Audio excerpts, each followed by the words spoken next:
यीशु मसीह कौन है? यीशु मसीह का 5 मिनट के अंदर परिचय कैसे दें? आज हम अपने जीवन में कुछ ऐसे अनजान व्यक्तियों से मिलते हैं जो अपने जीवन में परेशान, दुखी और निराश है, जिनके जीवन में आशा की कोई किरण नहीं होती है।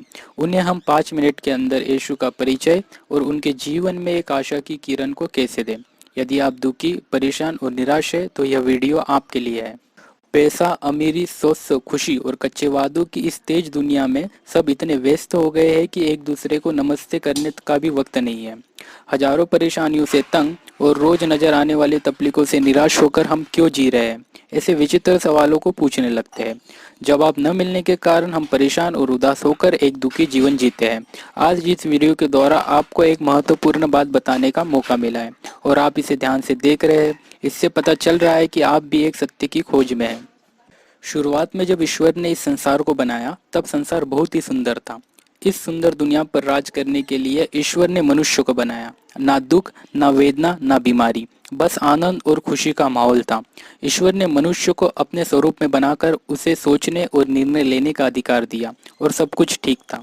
लेकिन ईश्वर की आज्ञा का उल्लंघन करके मनुष्य ने अपने अधिकार को खो दिया। ईश्वर से रिश्ता तोड़कर उसने पाप को जगह दी। उसी पाप के कारण यह दुनिया दुख, तकलीफ और गरीबी और बीमारी से जकड़ी हुई है। पाप पूरे मानव जाति पर मौत और श्राप ले आया है। ईश्वर दयालु है। उसने हमसे इतना प्यार किया कि वह उस हद तक पहुंच गया कि अपने प्रेम को दिखाने अपना प्राण दे दिया। बाइबल और इतिहास के अनुसार 2000 साल पहले यीशु इस दुनिया में जन्मे। पाप, श्राप और बीमारी में जकड़े हुए लोगों को छुड़ाने वाला मसीहा बनकर अंधों को आंखें दी और मरे हुओं को जिलाया। अपने प्रेम का इतना बड़ा प्रदर्शन किया कि उसने अपने हाथों और पैरों में कीले स्वीकार किए और लहू का आखिरी बूंद तक गिराकर अपने प्राण को दे दिया। और 3 दिन बाद हमें नई जिंदगी देने के लिए यीशु फिर से जी उठा। यह कोई कहानी नहीं है, यह एक सच्ची घटना है। यीशु आपके लिए और मेरे लिए मारा गया ताकि हम दुख, परेशानी और निराशा से बचकर अनंत काल का जीवन पाए।